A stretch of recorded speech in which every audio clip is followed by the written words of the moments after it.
আজ থেকে কয়েকদিন আগের কথা। একটি জ্যাজ বারে দেখা হয় এক ইটালিয়ান বান্দার সঙ্গে। প্রথম সাক্ষাতেই চিত্রলেখাকে প্রাইভেট চেম্বারে আমন্ত্রণ জানায় সে।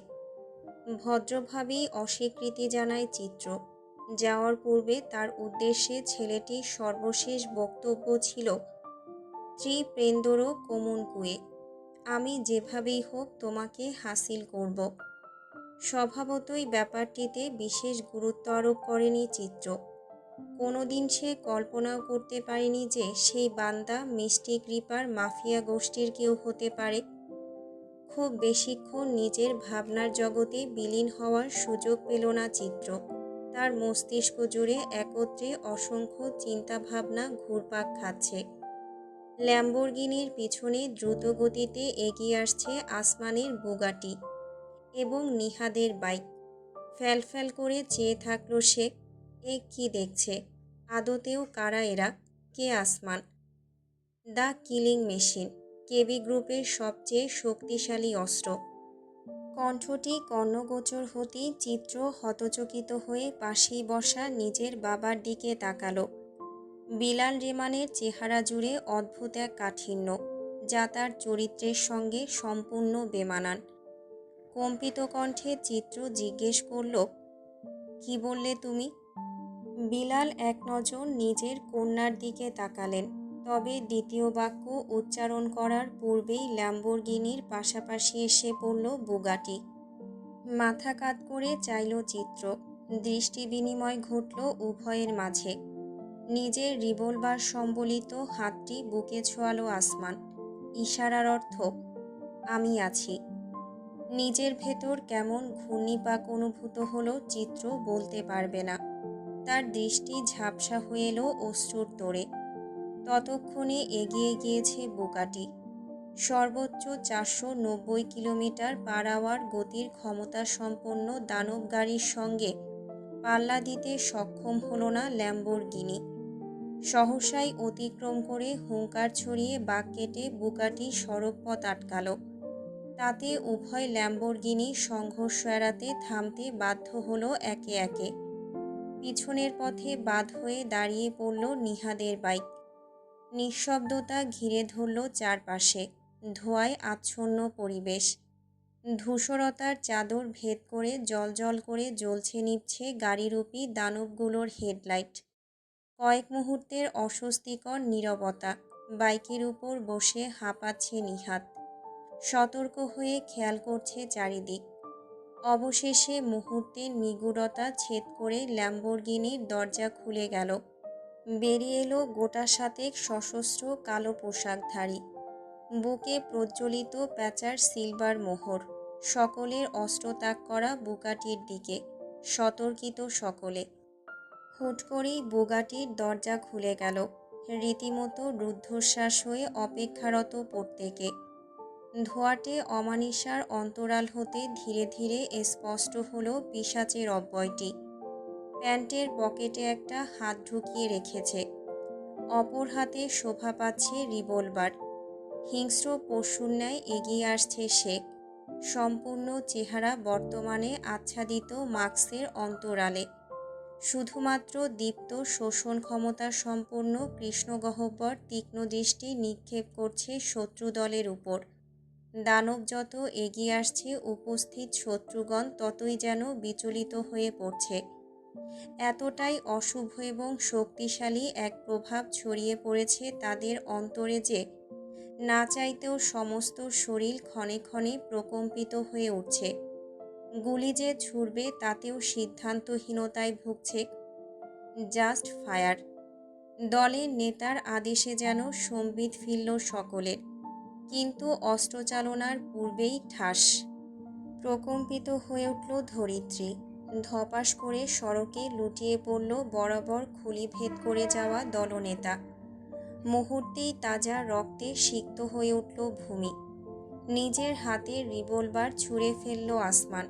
গুলি শেষ। গড়িয়ে গেল তা দূরে। একটা ঢোক গিলে নিরস্ত্র তার দিকে ছুটে এলো প্যাঁচা বাহিনী। তবে আদৌ কি নিরস্ত্র সে?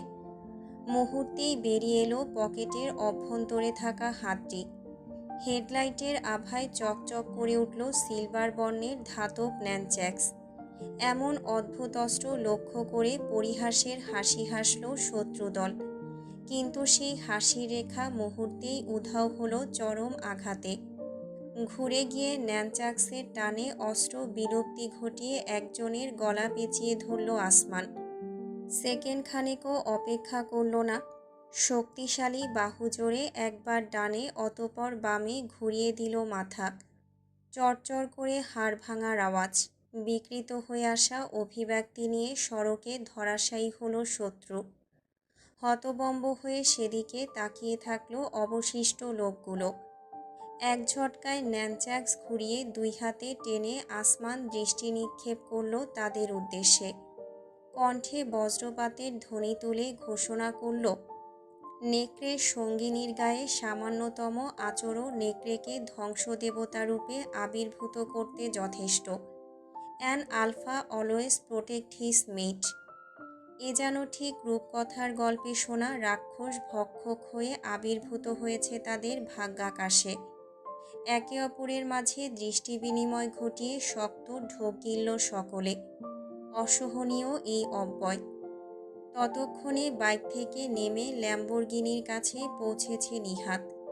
দোটানার সুযোগ কাজে লাগিয়ে পাশে দাঁড়ানো একজন মাত্র গার্ডকে ঘাড়ে আঘাত হেনে এক মুহূর্তেই ধরাশায়ী করে দরজা খুলল সে। ভিতরের সিট থেকে বাইরে নেমে আসতে সাহায্য করল চিত্রলেখা এবং বিলাল রেমানকে।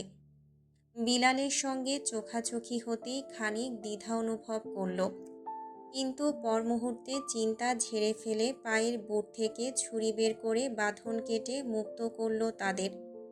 মুক্তি পেয়ে এক ছুটে আসমানের দিকে চলে যেতে চাওয়া চিত্রকে আটকালো হাত চেপে ধরে। কি করছেন কি আপনি? আসমান, নিজেকে ওয়ান্ডার ওম্যান মনে করেন নাকি, যে আয়রন ম্যানকে সাহায্য করতে ছুটে যাচ্ছেন? ফ্যালফ্যাল করে তাকিয়ে রইল চিত্র নিহাদের দিকে। এই ছেলেটা কে তার জানা নেই, কিন্তু প্রথম থেকেই সে তাদের রক্ষা করার প্রচেষ্টা করে আসছে তা তার নিকট স্পষ্ট। নিহাদ ভ্রু উঁচু করে বলল, জীবনে সিনেমা দেখেননি? ফাইটের মাঝখানে যান আর একটা আপনার গলায় ছুরি ধরে ব্ল্যাকমেল করা শুরু করুক। দুই বোন এক্কেবারে এক, মস্তিষ্কের স্ক্রু ঢিলা। কিভাবে যে আসমান ভাই এই ঢিলার সাথে ফাঁসল?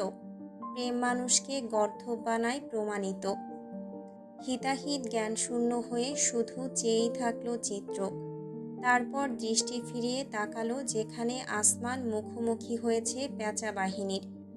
নমনীয় শরীর তার বায়ুর সঙ্গে একাত্মতা ঘোষণা করেছে। অতি ক্ষিপ্ত গতিতে হাতে ঘুরছে ন্যানচ্যাক্স, যার জোরে তার ধারের কাছে ঘেঁষাও কঠিন হয়ে পড়েছে সকলের জন্য। তবু হাল ছাড়তে নারাজ শত্রু। চারদিক থেকে ঘিরে ফেলল আসমানকে। দুর্বার হৃদস্পন্দন নিয়ে তাকিয়ে রইল চিত্রলেখা। তার অবাধ্য অন্তর প্রার্থনা করছে এই পরিস্থিতি সমাপ্তির। আসমানের পিছন থেকে সজোরে ছুটে এলো একজন, চালালো পিস্তল। মোকাবেলায় একটু দেরি হতেই বুলেট ঘেঁষে গেল তার বাহু ছিটকে। ছলকে উঠল রক্ত। মুহূর্তেই যেন নিজের পৃথিবী থমকাতে অনুভব করল চিত্র। পুনরায় অগ্রসর হতে চাইলে সম্মুখীন হলো পিতার বাধার। তাকে নিজের আলিঙ্গনে চেপে ধরে দৃশ্যপট থেকে যেন সম্পূর্ণ আড়াল করে নিলেন বিলাল। এহেন কদর্যতার সন্তানকে দেখতে দিতে চান না। এক ছুট দিল নিহাত মুহূর্তেই। ধরাশায়ী করল গুরুকে আক্রমণ করা লোককে। ততক্ষণে নিজের বাহু চেপে ধরেছে আসমান। আঙুলের ফাঁক গড়িয়ে রক্ত চুইয়ে পড়ছে তার, তবুও পরোয়াহীন দুর্বার সে। এক হাতে ন্যানচ্যাক্সে গতির ঝড় তুলল। ক্ষতবিক্ষত হয়ে একে একে ছিটকে পড়তে শুরু করল শত্রুপক্ষ। যে সময়টা বিস্তর দীর্ঘ মনে হলো তার সমাপ্তি ঘটল ইটালিয়ান পুলিশের গাড়ির সাইরেনের মাধ্যমে। অতিরিক্ত গতিতে গাড়ি চালানোয় এমনিতেও তাকে অনুসরণ করছিল একটা পেট্রোল টিম। পরবর্তীতে এমন ঝামেলার খবর পেয়ে ছুটে এসেছে, যার দরুন মাঝপথেই বিদ্রোহের অবসান ঘটল। কিন্তু ততক্ষণে নিথর হয়েছে অগণিত। ইউনিফর্ম পরিহিত ইটালিয়ান পুলিশ গাড়ি থেকে বের হয়ে দ্রুত এগিয়ে এলো, নিজেদের অস্ত্র তাক করে। চারিপাশের বিভীষিকা তাদেরও চক্ষু চড়কগাছ করে ছেড়েছে। ধ্বংসযজ্ঞের মধ্যিখানে অবস্থানরত রক্তস্নাত আসমানকে সর্বপ্রথম পাকড়াও করে পুলিশের গাড়ির বনেটে ছুঁড়ে ফেলা হলো। উভয় হাতে পরিয়ে দেওয়া হলো ধাতব হাতকড়া। কোনো প্রকার প্রতিবাদ করার প্রচেষ্টা করল না সে। অপরদিকে কিছুটা দূরে থাকায় নিহাদ এবং রেমান পরিবার এসবে যুক্ত কিনা তা অনিশ্চিত হয়ে আপাতত তাদের গ্রেফতার করা হতে বিরত থাকল আইনশৃঙ্খলা বাহিনী। যদিও সবাইকেই থানা পর্যন্ত টেনে নেওয়া হবে প্রাথমিক বিশ্লেষণের জন্য। বিলাল রেমানের সঙ্গে কিছু বাক্য বিনিময় করল পুলিশ সদস্য। ততক্ষণে আসমানকে ঠেলে নিয়ে যাওয়া হচ্ছে পুলিশের গাড়ির উদ্দেশ্যে। পথিমধ্যে একবার পাশ ফিরে চাইল সে, দৃষ্টি বিনিময় করল চিত্রলেখার সঙ্গে। ছলো ছলো দৃষ্টিতে চেয়ে আছে মেয়েটি। কিছু উচ্চারণ করতে মুখ খুলছিল আসমান, কিন্তু তার পূর্বেই থাপ। আসমানের দিকে শরীর ঘুরিয়ে অতর্কিতে শরীরের সর্বোচ্চ জোর কাজে লাগিয়ে চিত্র চল লাগিয়ে বসল হৃদয়ের প্রিয় পুরুষটিকে। তার হঠাৎ তীব্র প্রতিক্রিয়ায় উপস্থিত পুলিশ সদস্যগণ পর্যন্ত ভ্যাবাচাকা খেয়ে গেল। তবুও নিটোল আসমান। ধীরে ধীরে মুখ ফিরিয়ে চাইল হৃদয় রানীর মুখাব্যয়ে। মাস্কের অন্তরালে অধরে পরিস্ফুটিত হলো তীর্যক হাসি। ট্রেইটর, সরি, দুটো শব্দ, অগণিত অনুভূতির বিনিময়। দুটি সত্য আজ এক হয়েও যেন বিচ্ছিন্ন। এই বিচ্ছেদ সারা জীবনের। অনুধাবনে বেগ পেতে হলো না আসমানকে। পুলিশ সদস্য তাড়া দেওয়ার আগেই সে অন্তিমবারের মতন চিত্রলেখাকে অবলোকন করে হেঁটে চলে গেল। গাড়ির ভেতর চেপে বসল। তার জীবনের বর্তমান উদ্দেশ্য সম্পূর্ণ অজানা। বাইরে বিধ্বস্ত সড়কে দাঁড়িয়ে টলটলে অশ্রু উপচে পড়া দৃষ্টিতে চেয়ে থাকল চিত্র। নিজের হাতটি মুষ্টিবদ্ধ করে গুটিয়ে নিল। অনুভূতির দোলাচলে তার হৃদয় আজ ছিন্ন বিচ্ছিন্ন হয়ে গিয়েছে। এক সপ্তাহ পর রোমের পুলিশ দপ্তর থেকে ধীর পায়ে নতমুখে বেরিয়ে আসতেই সামনের দৃশ্যপট থমকাতে বাধ্য করল আসমানকে।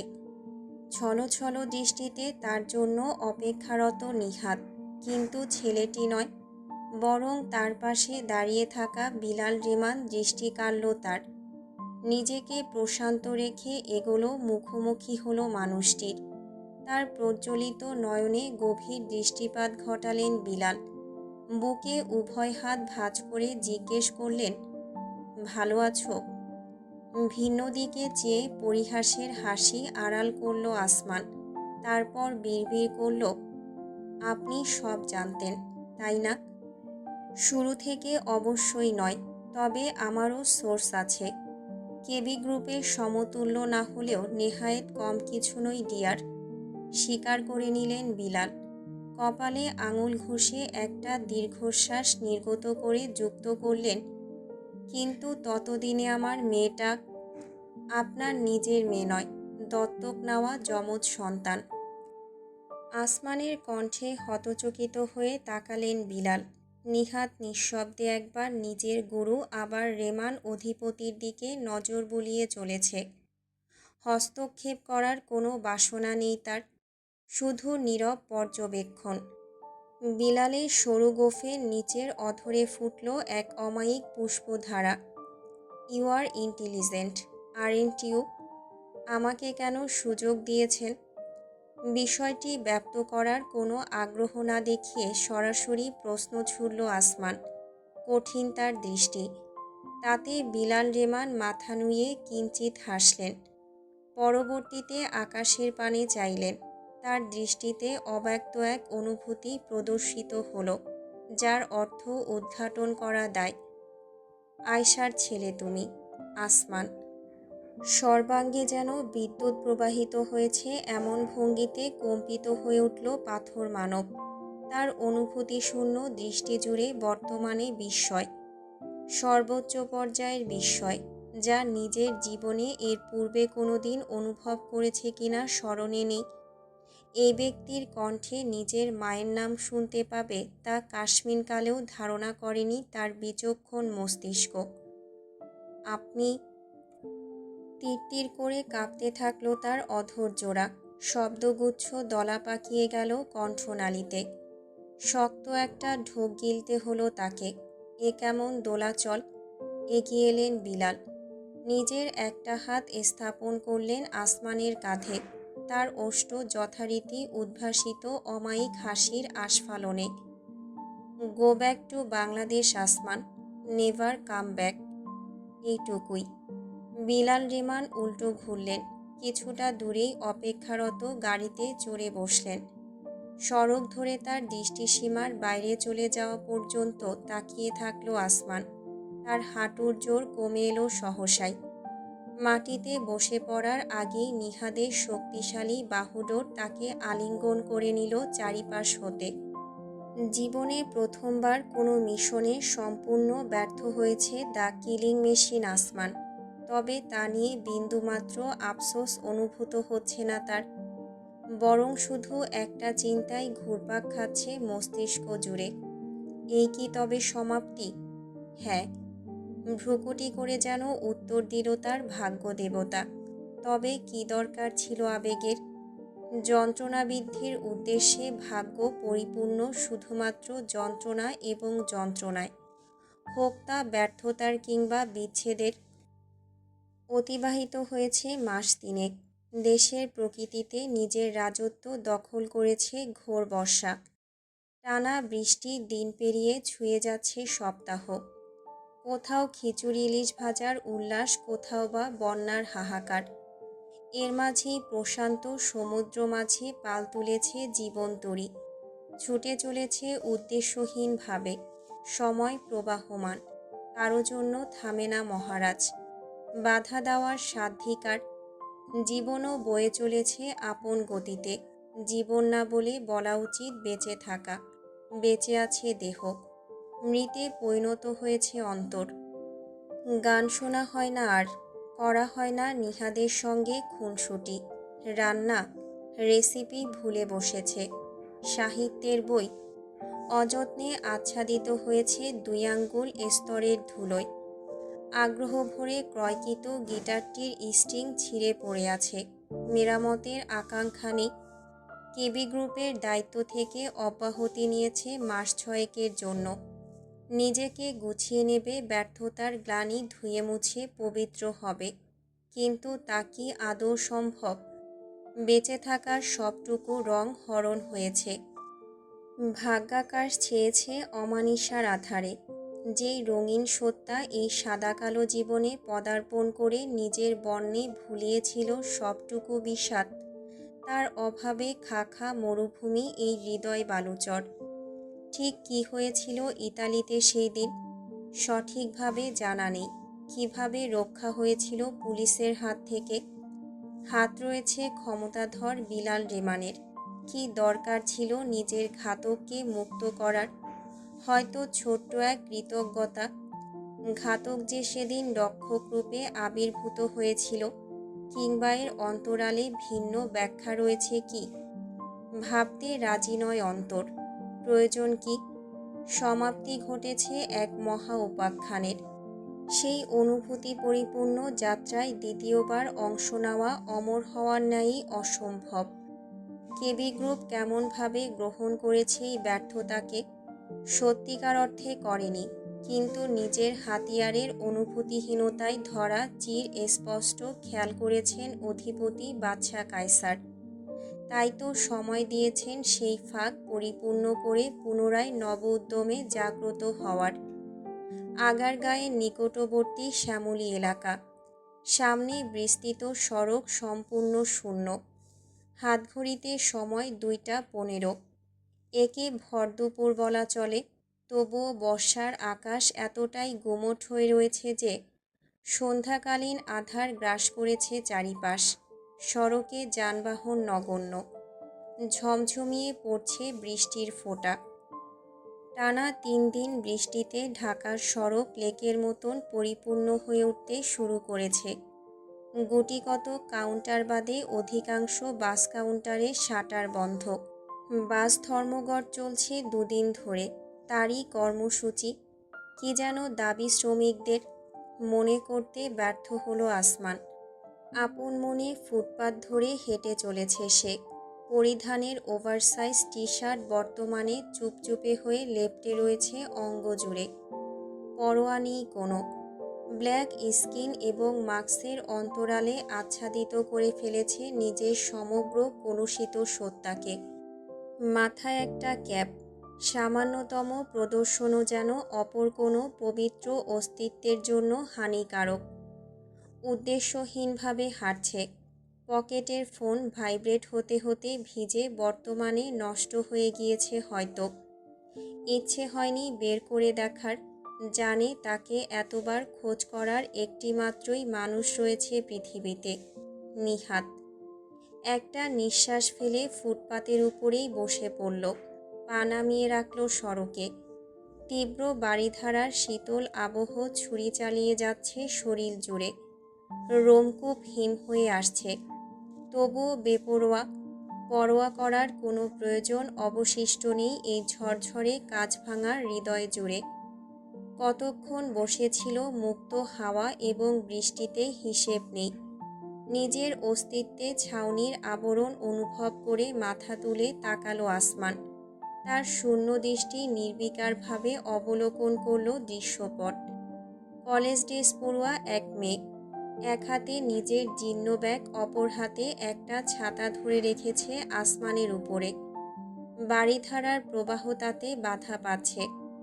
একদৃষ্টে চেয়ে থাকলো নিগুড় দৃষ্টি, কিন্তু সাদা সার্জিক্যাল মাস্কের কারণে দর্শন হলো না মেয়েটির মুখাবয়ব। আপনি কি ছাতা আনতে ভুলে গিয়েছেন? উত্তর করল না আসমান। নিজের দৃষ্টি সরিয়ে নিল। মেয়েটি এক পা এগিয়ে এলো। বাসা কি খুব বেশি দূরে? কাছাকাছি হলে বলুন, পৌঁছে দিতে পারি। বিরক্তি অনুভূত হলো। কি দরকার এই মেয়ের? কলেজ শেষ হয়েছে তো বাসায় যাক নিজের। রাস্তার ধারে কেউ বসে বিলাপ করছে কিনা দেখার কি প্রয়োজন? আজকাল কোনো মানুষ কি অপর মানুষের পরোয়া করে নাকি? সকলেই নিজের জীবন নিয়ে ব্যস্ত এই যান্ত্রিক সভ্যতায়। অপরের খোঁজ নেওয়ার সময় কোথায়? তুমি নিজের পথ দেখো মেয়ে। এই বৃষ্টি খুব সহজে থামবে বলেই মনে হয় না। আসুন, অন্তত একটা কাউন্টার পর্যন্ত পৌঁছে দেই। আশ্চর্য তো, আমি যদি গাঁজাখোর হই, তোমাকে তুলে নিই মাইক্রোবাসে। হাসল মেয়েটি। ঝমঝমিয়ে বর্ষণধ্বনির সঙ্গে তা মিশ্রিত হলো অবলীলায়। আপনাকে দেখে মনে হয় না আপনি গাঁজাখোর। তুমি গাঁজাখোর দেখেছ এর আগে? প্রচুর। আমাদের বাড়ির সামনে রেল লাইনে উদাম শরীরে সারাদিন পড়ে থাকে। মাঝে মাঝে আবার হাতে পলিথিনও থাকে। কি যেন শুকে বেড়ায়। আপনার কাছে তেমন কিছুই দেখছি না। ফ্যালফ্যাল করে চেয়ে থাকলো আসমান। এই মেয়ে কি তার সঙ্গে রসিকতা করছে নাকি? মেয়েটি একটু ঝুঁকল। তাতে এক মুহূর্তের জন্য তার নয়ন মাঝে দৃষ্টি আপতিত হলো আসমানের। ক্লান্ত পরিশ্রান্ত এক চাহনি। মাত্র তো কলেজে পড়ো, কতটুকু দেখেছ জীবনের? যথেষ্ট। তার উত্তর আসমান নৈশব্দে বরণ করল। বুঝতে পারছে না কি বলা উচিত। আপনি বোধহয় আমার উপস্থিতিতে বিরক্ত হচ্ছেন। পর্যবেক্ষণ ক্ষমতা আছে তাহলে? তা বেশ ভালোই। কিছুক্ষণ আগেই প্র্যাকটিক্যাল করে এলাম। অণুবীক্ষণ যন্ত্রে উদ্ভিদ কোষ শনাক্তকরণ। আমাকে কি উদ্ভিদ মনে হচ্ছে? হুম, ব্যাকটেরিয়া। অস্বীকার করবে না। কিঞ্চিত আগ্রহ অনুভব করছে আসমান। না চাইতেও তার কণ্ঠ প্রশ্ন করল, ব্যাকটেরিয়া? ব্যাখ্যা? দেখুন, বিজ্ঞান বলে এই ভাইরাস ব্যাকটেরিয়ার কারণে মানবদেহে রোগ সৃষ্টি হয়। আবার ব্যাকটেরিয়া ব্যবহার করে কিন্তু অনেক জটিল ব্যাধির ঔষধও তৈরি হয়। কিন্তু আমরা সকলেই ব্যাকটেরিয়া মানেই খারাপ কিছু মনে করি, কারণ এটি রোগ সৃষ্টি করে। রোগ সারানোর ক্ষমতাকে পাত্তা দিই না। ব্যাকটেরিয়া তো ব্যাকটেরিয়াই। মৃদু হাসল আসমান। আজ কতদিন পর? 3 মাস, নাকি তার অধিক সময় স্মরণ নেই। মাস্কের অন্তরালে অবশ্য তার হাসি প্রদর্শিত হলো না। হালকা ধাঁচে উচ্চারণ করল সে, তোমার দর্শন জ্ঞান অদ্ভুত মেঘ। You mean interesting, right? জানি না। মেয়েটি এক মুহূর্ত চেয়ে তারপর সোজা হয়ে দাঁড়ালো। ছাতাটি আসমানের হাতে গুজে নিচু হয়ে নিজের ব্যাগ খুলল। কি করছে সে? তাকিয়ে থাকলো আসমান। একটা ছোট আচারের প্যাকেট বের করল সে। ছাতা ফিরিয়ে নিয়ে সেটা আসমানের হাতে ধরিয়ে দিয়ে বলল, আপনি যেহেতু আজ বৃষ্টিতে ভিজে ভিজে অসুস্থ হওয়ার প্ল্যান করে এসেছেন, সেহেতু আমি তাতে বাদ সাধব না। বসে বসে আচার খান, 2 টাকায় কিনেছি। অনেক ঝাল। দেখবেন খেলে একটু হলেও শরীর গরম হয়ে যাবে। উল্টো ঘুরে হাঁটতে থাকলো মেয়েটি। তার কলেজ ড্রেস এমনিতেও ভিজে একশাক, তার উপর আবার আরেকজন মানুষকে আশ্রয় দিতে চায়। আসমানের ভাগ্যে সবসময় রমণী ঘটিত এমন অদ্ভুত ঘটনা কেন ঘটে?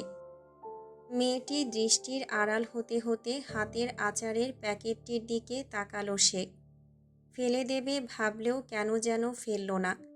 কিছুক্ষণ পরই আবিষ্কার করল সে সত্যিই প্যাকেট খুলে আচার খেতে শুরু করেছে। খুব একটা খারাপ লাগছে না। ঝালের কারণে কিছুটা উষ্ণতাও অনুভূত হচ্ছে শরীর জুড়ে। বৃষ্টি থামল অবশেষে। আকাশের প্রায় পশ্চিম প্রান্তে দেখা মিলল স্বচ্ছ এবং স্নিগ্ধ দিবাকরের। উঠে পড়ল আসমান। আচার শেষ হয়েছে অনেক আগে। খালি প্যাকেটটা প্যান্টের পকেটে ভরে যেই না সে ফুটপাতের উল্টো পথ ধরল, ভূত দেখার মতন করে চমকে উঠল। নিজের দৃষ্টিকে বিশ্বাস করে উঠতে নিজেকেই বেগ পেতে হলো তাকে। কাক ভেজা শাড়ি পরিহিত অবস্থায় তার সম্মুখে কয়েক হাত দূরেই দণ্ডায়মান চিত্রলেখা। নিজের অন্তরে জোরালো একটা টান অনুভব করল আসমান। গা গুলি উঠল তীব্র অনুভূতির জোয়ারে। হৃদযন্ত্র যেন দুর্বার অশ্ব, দৌড়পাল্লায় মেতেছে অসমতার। একদৃষ্টে চেয়ে থাকল সে নিজের জীবনের প্রথম এবং একমাত্র ভালোবাসার দিকে। স্থির দৃষ্টিতে তার দিকে তাকিয়ে এগিয়ে এলো চিত্র। এক পা আরও এক পা, মুখোমুখি। অতঃপর সমস্ত জীবনে খাওয়া দ্বিতীয় চটটিও নিঃশব্দে হজম করল আসমান। তুমি আসলে একটা মেশিন আসমান। একটা ঢোক গলাধকরণ করে শূন্য দৃষ্টিতে চেয়ে থাকল সে। অভ্যন্তরে ওঠা ঘূর্ণিঝড়ের অস্তিত্ব কাউকে টের পেতে দিতে নারাজ, তবুও অবাধ্য হৃদয় বিচলিত। সব কিছুর না সমাপ্তি ঘটেছিল, তবে আজ আবারও কেন সে মুখোমুখি অনুভূতির। হুট করে আসমানের টি শার্ট টেনে ধরল চিত্র। কাছে টেনে দাঁতে দাঁত পিষে অতর্কিতে জিজ্ঞেস করল, ভালোবাসো? মুষ্টিবদ্ধ হয়ে এলো আসমানের উভয় হাত। অতিরিক্ত আবেগে বর্তমানে মস্তিষ্ক কার্যক্ষমতা হারিয়েছে। বুঝে ওঠার আগেই নীরবে মাথা নেড়ে সম্মতি জানালো তার সমস্ত অস্তিত্ব। চিত্রলেখার অধর জুড়ে বহু অনুভূতি ঘেরা সেই হাসি ফুটে উঠল। চলো বিয়ে করি। বজ্রাহত ব্যক্তির মতন তাকিয়ে থাকলো আসমান। নিজের শ্রবণ ইন্দ্রিয়কে বিশ্বাস করতে পারছে না। কি? তুমি আমাকে ভালোবাসো, আমিও তোমাকে ভালোবাসি আসমান। এরপর কি হয়? এরপর বিয়ে হয়, সংসার হয়, পরিবার হয়। চিত্র, আমি আমি নিঃশ্বাস আটকে এলো বক্ষের মাঝে, যেন শ্বাসকষ্ট অনুভূত হচ্ছে। নির্বিকার চিত্রলেখা তার কঠোর কণ্ঠ ব্যক্ত করল, ভালোবাসার জন্য চিরশত্রু মন্টিগু ক্যাপুলেট একত্রিত হয়েছিল রোমিও জুলিয়েটের বন্ধনে। প্রিন্সেস জেসমিন জীবন সাজিয়েছিল এক সাধারণ ছেলে আলাদিনের সঙ্গে। রূপকথার উদাহরণ কেন টানছ চিত্র? প্রশ্নটি করা সম্ভবপর হলো না। এর আগেই তুমি পারবে আসমান, আমার জন্য সব কিছু ছাড়তে। তোমার অতীত কী ছিল, তোমার পরিচয় কী, তুমি কী কাজ করতে, তা দিয়ে আমার কাজ নেই। আমি বর্তমানকে চাই। ভুলে যাও কে ছিলে তুমি, কী করতে তুমি।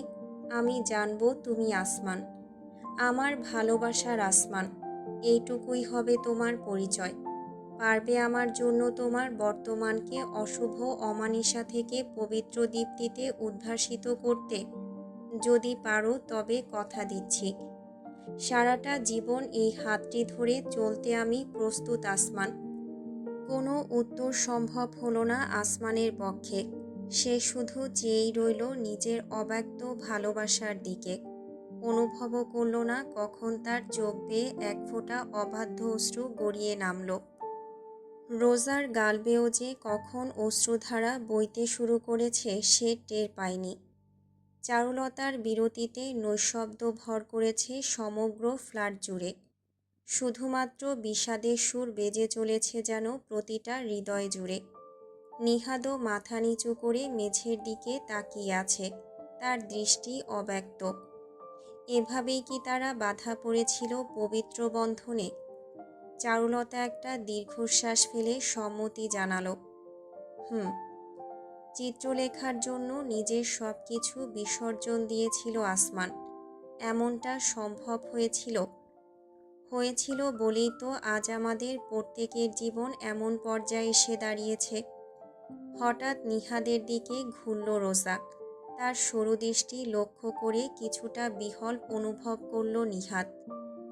তার মানে তুমি আগে থেকেই বিলাল বাবাকে চিনতে? নিহাদ নিঃশব্দ। সেদিন তাকে বাইকে লিফট দেওয়ার সময় না চেনার অভিনয় করছিলে আমার সামনে, তাই না? তো কি করতাম বলো? ও আমার কাকু। আপনি কেমন আছেন? আপনাকে না দেখে আমার পরাণ যায় জলিয়ারে অবস্থা। এখন দেখে আমার পরাণ এভারেস্টের চূড়ার মতন ঠান্ডা হয়ে গেল। মনে আছে ইতালিতে আপনাকে নেচে কুদে খুন করতে গিয়েছিলাম? আহা, কি কুরকুরে সুখের মেমোরি। আসেন একটু সোহাগ করি বলে জড়িয়ে ধরে চুমু দিতাম। নিহাদের হঠাৎ এমন বিস্ফোরণে রোজা হতচকিত হয়ে চেয়ে থাকল। একটা নিঃশ্বাস ফেলে নিজেকে শান্ত করে বান্দা জানালো, লিসেন, আমি কিছু সম্পর্কে নিশ্চিত ছিলাম না। ওনাকে সেদিন রাস্তায় দেখে যথেষ্ট অবাক হয়েছিলাম। আমি যেমন অপরিচিতের মতন আচরণ করেছি, তিনিও করেছেন। 5 বছর পর সাক্ষাৎ হলে কিভাবে আচরণ করা উচিত মনে করো? তাছাড়া আসমান ভাইয়ের সঙ্গে তার সম্পর্ক নিয়ে আমি অবহিত ছিলাম না। যদিও এই পেতনি চারুকে দেখে আগেই সন্দেহ করেছি। শ্বশুর থেকে কেউ বাবা হতে পারে কে জানত। আসমান ভাই নিজে থেকে আমাকে কিছুই বলেনি। চারুর কটমট চাহনিতে পরোয়া করল না সে। দৃষ্টি ঘুরিয়ে নিল নির্বিকার চিত্তে। একটা নিঃশ্বাস ফেলে রোজা পুনরায় চারুলতার মুখোমুখি হলো। তারপর নিশ্চয়ই এইটুকুতেই বর্তমানের কালো অধ্যায় শুরু হয়নি। অবশ্যই এমন কিছু ঘটেছিল যাতে। রোজার উত্তেজিত কণ্ঠ বাধা পড়ল চারুলতার ফোনের রিংটোনে। কিছুটা অনাগ্রহী হয়েই তা তুলল মেয়েটি। নিঃশব্দে শুনল অপর পাশের বক্তব্য। এক আতঙ্কে ছেয়ে গেল তার সুদর্শন চেহারা। কি হয়েছে? নিহাদ প্রশ্ন করলেও চারুলতা ঘুরল রোজার দিকে। তোমার দাদু। দাদু? ধক করে উঠল রোজার বুক। এক লাফে উঠে দাঁড়ালো। হন্তদন্ত হয়ে ছুটে গেল সে বাইরে। নিহাদ কিংবা চারুলতার কোনো পরোয়া পর্যন্ত করল না। লিফট ধরে সোজা 30 তলায় পৌঁছে ঝড়ের গতিতে ঢুকল পেন্ট হাউসে। দৌড়ে গেল দাদুর রুমে। ঢুকতেই দৃশ্য দেখে তার পদক্ষেপ থমকে রইল। বিছানায় ছটফট করছেন ইউনুস রহমান। তার পাশেই হাঁটু মুড়ে বসে তার একটা হাত ধরে রেখেছে আসমান। ভ্রুজোড়া তার কুঁচকে আছে। বিলাল রেমান দণ্ডায়মান বিছানার বিপরীত পাশে। রোজা ঢুকতেই সবাই চোখ তুলে তাকালো। চড়ুই? দাদু? দুর্বল কণ্ঠে ইউনুস উচ্চারণ করতেই রোজা এগিয়ে গিয়ে রীতিমতো ঝাঁপিয়ে পড়ল তার উপর। চিৎকার করে উঠল, দাদু, তোমার কষ্ট হচ্ছে? হ্যাঁ, একটু সহ্য করো, এক্ষুনি অ্যাম্বুলেন্স আসবে না? আসমানের শীতল কণ্ঠে রোজা শিউরে উঠে হতবাক হয়ে বলল, কি বলছো তুমি? আসমানের উত্তর না পেয়ে নার্সের দিকে তাকালো রোজা। ডানে বামে মাথা নাড়ল নার্স। রোজার সামনে যেন সমস্ত পৃথিবীর আলো দপ করেই নিভে গেল। আমাকে এবার হাসি মুখে বিদায় দাও চড়ুই। অশ্রুসিক্ত দৃষ্টিতে মুমূর্ষু বৃদ্ধের দিকে তাকিয়ে থাকল রোজা। কিছুই অনুভূত হচ্ছে না তার, এক বুক শূন্যতা ছাড়া।